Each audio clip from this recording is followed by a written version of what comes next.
Thanks for attending. My presentation will be about configuration management for your configuration management. Slightly going through the contents of this talk. Welcome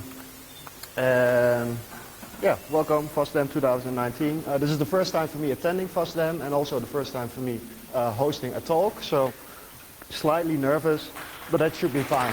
Oh, thanks, man. That's cool. So I'll start with who am I? I'm born in Enschede. I mentioned Counter-Strike 1.5 because this is when I kind of started with internet and found ISC. Worked for Shark Media, MSP for a while. Then I went to work for Takeaway or Pizza.be in Belgium, I believe. Hobbies are, I listen to a lot of hip-hop music, collect music, vinyl, cassettes, everything. Like true crime, architecture. Interior design, I like to visit concerts if I can, and obviously IT. Well, now I get paid for IT, it's not really a hobby any longer, but that's another story. Via OpenWrt I kind of got into Linux. I had a shitty router at home, we had optic fiber and strict NAT with a console. It's always a little bit shitty, and I found OpenWrt and that was pretty amazing. It's kind of a rabbit hole. That led me to me being here right now, thanks to OpenWrt, I guess. Last year I moved to The Hague for a new challenge, and now I'm working for Olin Data, and the guys here at the door, and some on that side are also volunteers for FOSDEM. So slight intro. What's Olin Data? It's a consulting agency with a heavy focus on free open source software. DevOps, sorry for the term. We use AWS a lot, did some Puppet training in the past, like to work with Terraform when we can, and like I mentioned, we host trainings every now and then. So now the contents for my talk. The contents are, the subject is obviously configuration management for your configuration management. What that means is a lot of people are familiar with tools like Puppet, Salt, or Ansible, and in the case of Puppet you obviously need a Puppet server to work with that, and what I would like to show you is how I'm using Puppet or Ansible to deploy my core services to work with these stuff. And a little bit about the scope. So far, this has been a hobby project of mine. I've been using I've been using configuration management for quite some time, and the scope is really limited to. I won't go into security, for instance, about SA Linux, and I won't go into all of the details about the tools that I'll mention because it just takes a lot to cover. Then I'll talk a little bit about the setup and how we can verify that everything is working, and finally, with all this in place, what are the next options we can look at. So want to talk about the problem first. A couple of topics here, and the first problem is Puppet. Well, Puppet is pretty awesome. You have a lot of modules available to work with various systems and various applications. Puppet is actually used to manage applications, and using a Puppet agent which runs every so often to make sure that your configuration is still working fine. The next quote also kind of applies to server of config management or servers in general. Like often servers are not completely managed, or just parts of it are managed through Puppet. And in my example, the Puppet servers are often set up manually. Well, Puppet servers often grow with business. If you have a new location you want to deploy your infrastructure on. Or you need to set up a new branch office for your company. You often need another Puppet server. Puppet servers scale horizontally and vertically. You can add more resources to your Puppet masters to make sure that they are able to still compile the catalogs for your agents. but that has a limit obviously, and then you can scale horizontally by deploying more puppet masters, which then turns into like one at the top for your CA, for your the root CA, and then additional puppet servers which handle compiling of the catalog. So you can deploy compile masters on different parts of your infrastructure. Puppet Server does not support HA. It actually mentions that the high availability or the failover of a Puppet Server should be managed by the virtualization layer. For instance, if you run your Puppet Server on over it, you are able to configure that it automatically fails over to another machine. And this is the prime example of Puppet, I guess. You can easily manage an application like NTP on your servers by simply applying this. And this way, your NTP servers are pointing to whatever FQDNs you specify. We can also manage quite complex applications using Puppet. For instance, Kubernetes. There's a Kubernetes module from Puppet itself, and it has a lot of same default values, and simply applying these manifests to either your control nodes or your worker nodes, you are pretty much able to deploy a complete Kubernetes cluster. Then I want to talk about Foreman. Foreman is a lifecycle management tool. It allows you to manage virtual and physical hosts, but also containers, for instance. You are able to deploy Foreman itself is pretty much your centralized web interface or your management console.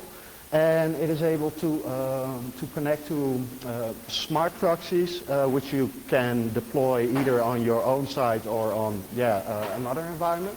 And using a smart proxy and Foreman, you are able to manage your DNS, DHCP reservation or leases, your TFTP and PXE environment, and etc. There are a number of add-ons which I won't cover. Through Foreman, you are able to specify a so-called external node classifier, which is kind of like a script that should supply you with a YAML file, and this is able to merge with your Puppet modules to simply apply configuration to your environment. It's also very useful to manage host statuses. Is a node on or not, or has it checked in recently to apply its latest Puppet changes. And Foreman is also able to do a lot of reporting for basically the patches that are available to your environment if you use Enterprise Linux. Like I said, the statuses, and you are also able to create a lot of custom templates for your reporting. Foreman itself has a web interface. It also has a CLI tool which is called Hammer and Foreman. I guess that makes sense. And there's a lot of you can manage a lot of stuff, a lot of resources through the API. And it's this year will be the 10th anniversary of Foreman, and they have a lot of commits on their repositories. So I want to quickly show what Foreman looks like before going to the next slide. And let's see. Oh, all right, over here. So this is Foreman, and this is the installation. Partially a default installation with a plugin which is called Catello.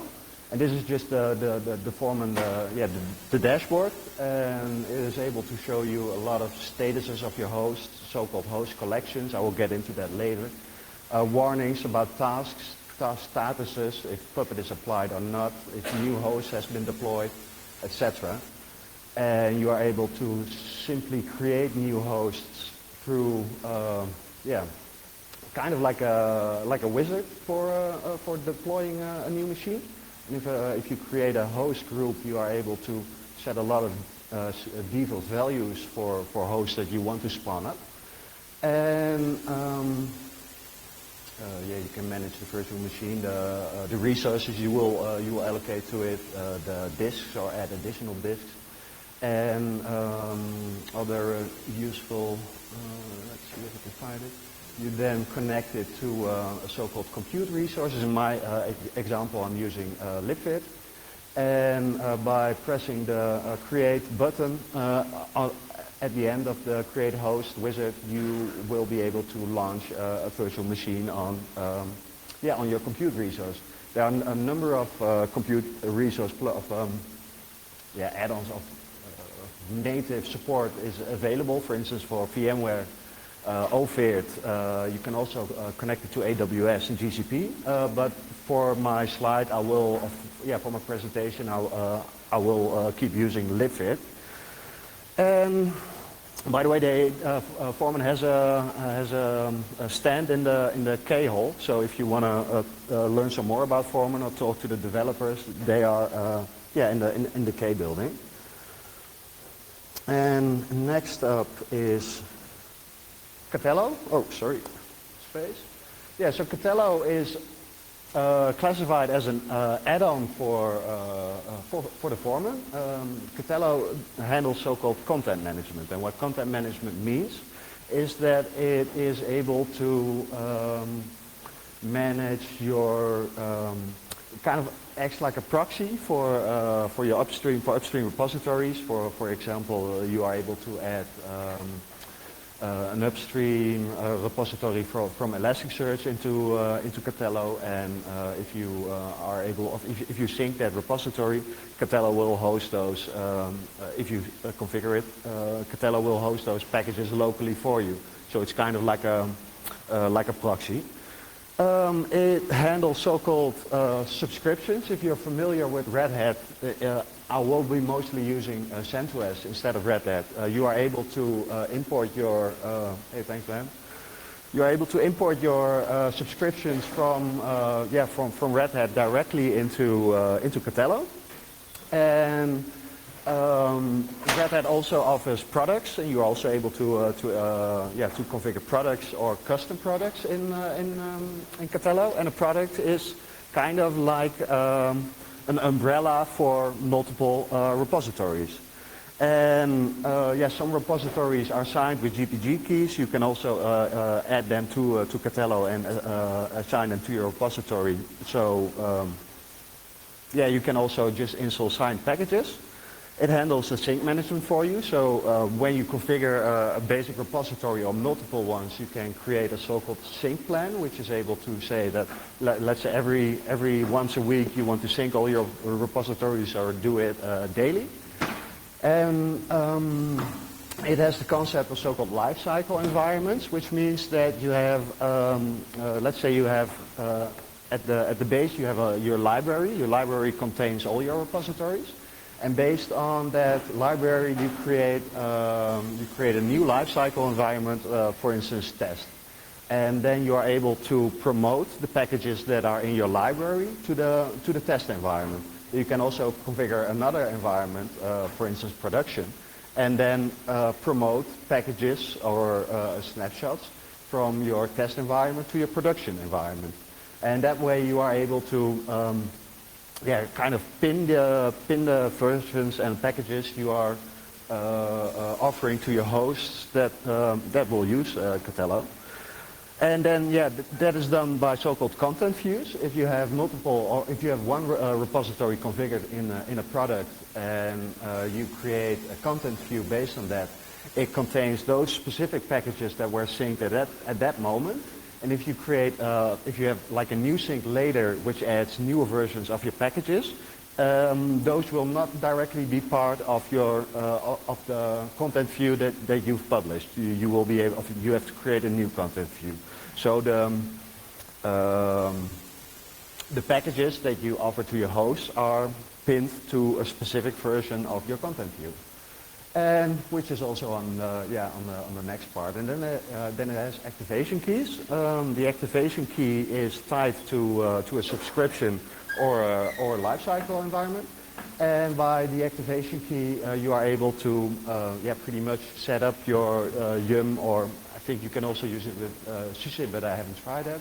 And then it is able to access those packages in your specific content view from your specific environment.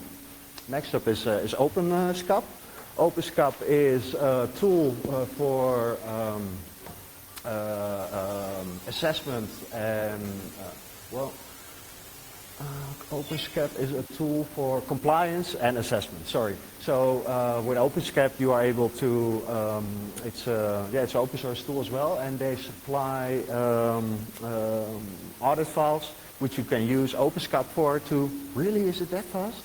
Fuck me. Oh, I have like 40 slides left. Sorry.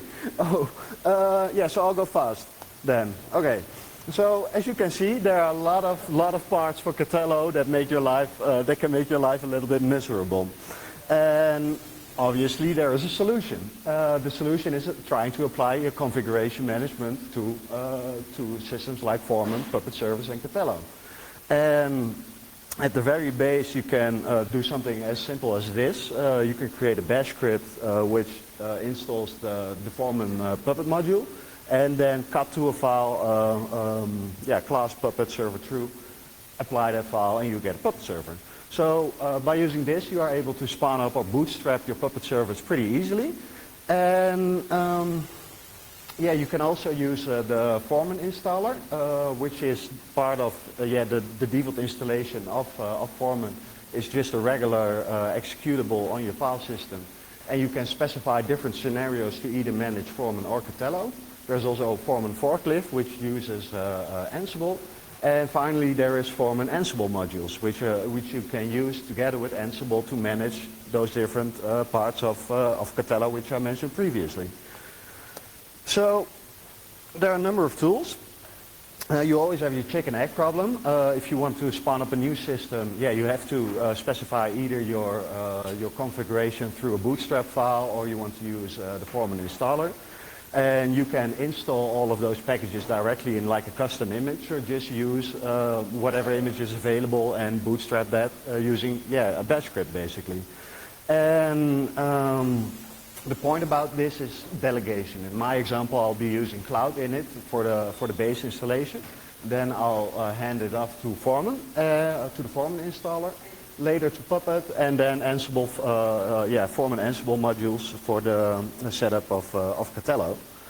So I'll use Cloud Init on LXD. Cloud Init is also used for AWS a lot, and a lot of cloud providers. You are able to specify a YAML snippet to manage your server, and it is able to run certain commands on your first boot, for example. I'm using LXD because it gives me containers with a PID1, so that it's easy and I don't have to use supervised ID or something like that. You can create a proof of concept pretty quickly, and I started, I used to run like over it with 5 nodes at home. That cost a lot of money and power, so I try to consolidate that into containers.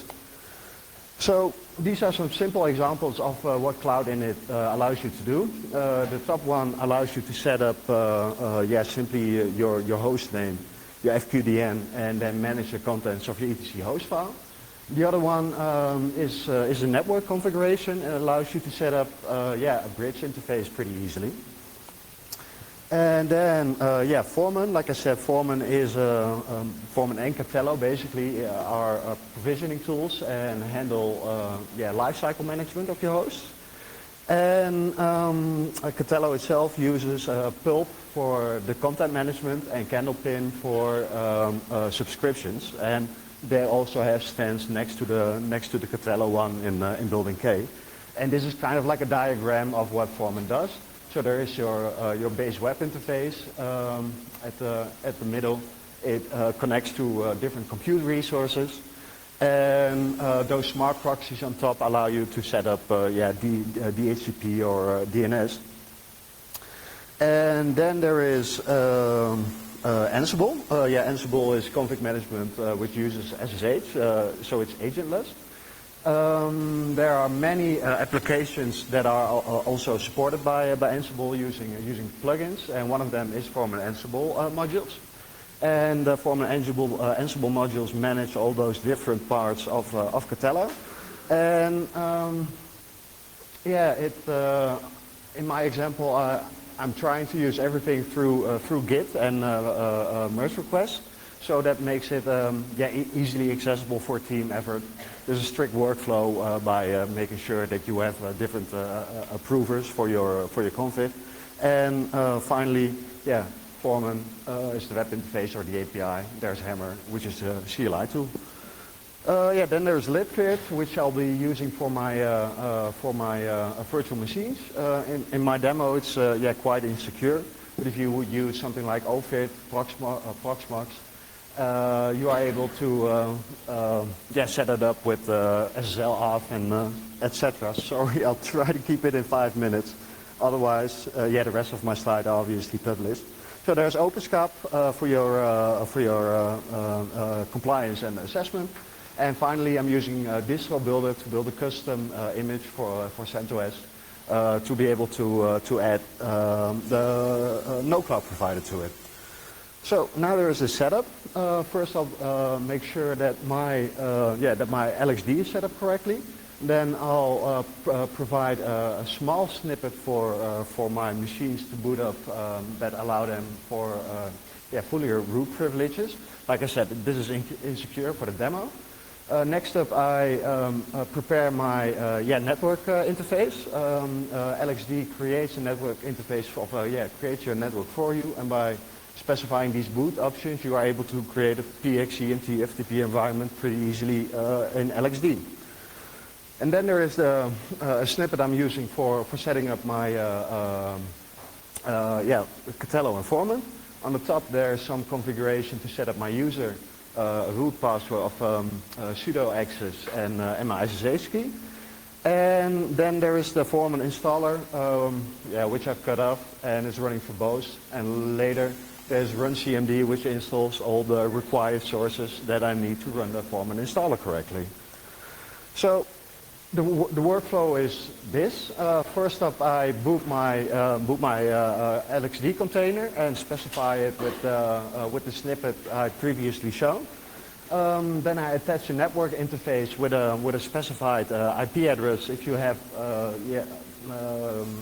if you manage DHCP with either Windows Server or something different, you can do this up front, obviously. In my example, I'm setting the environment, the language. I can do a config show to show if everything is correct. I start the instance, run my Ansible playbook, and then it's pretty much good to actually boot up the machine. How many minutes do I have left? Like 2? Fuck me. Sorry. Network config, container config, Ansible setup, populate the vars file, start the container, and then apply the playbook. And I create a lot of snapshots in between, so I can roll back if I want to. And it takes the entire boot up takes about an hour or 2 hours and 30 minutes with syncing all my repositories. And afterwards, I end up with an environment which allows me to simply create a new host to a TFTP boot with one CLI command, and hopefully I will be able to demo that. So, hammer create, hammer host create. I will. Takes a little while. Host is created. And now I should have a host over here, which is called Hi World. And it is started. It's pending its installation. I'm not completely sure if the console works. Hopefully it will. Otherwise, oh, sorry. No, it doesn't. So if you configure Foreman, you can set, if you configure a compute resource, for instance libvirt, you are able to specify if it creates a password for you for the VNC console.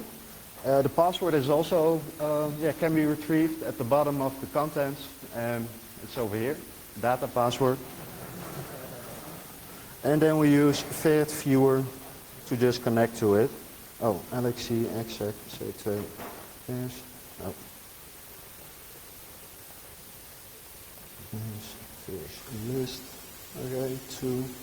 Pit Q1 to, which is the password from the source. And now you can see that my machine is TFTP booting in my environment. Takes a little while to boot up, obviously, and then we'll simply spawn up a new host, fetch all the packages from my Catello installation, and then I have a new host added to my infrastructure. And I don't have any time left, right? 1 minute, okay. Let's see if we can do it. Share. Nope, not share. Present. So yeah, like I said, sometimes this also works. If you press console and it disconnects, you can accept the insecure certificate and then just use the console to connect. And I won't be able to push a package because my host hasn't booted up, and I didn't think about my time limits. Sorry for that. But through Catello, where is it? Sorry. Through Catello, you are able to, let's see if I can find one real quick. Hosts, no. Contact hosts.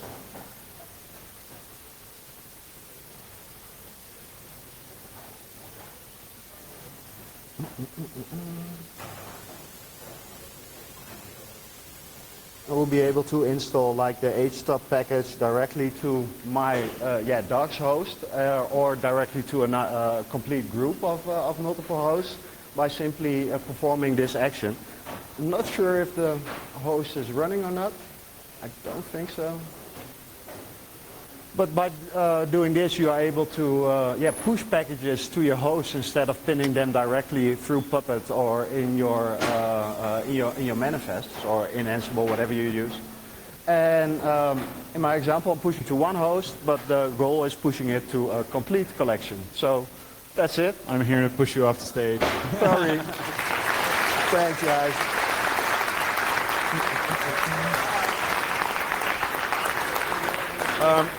Actually, if you want to see more, one second, hello. If you want to see more, there's a conference on Monday and Tuesday in Ghent called Config Management Camp, which originated from this, and he'll be presenting the actual full talk there. Yeah, and check these slides. I'll check this stuff out. Hey, sorry. Wat ging dat sneller, hè?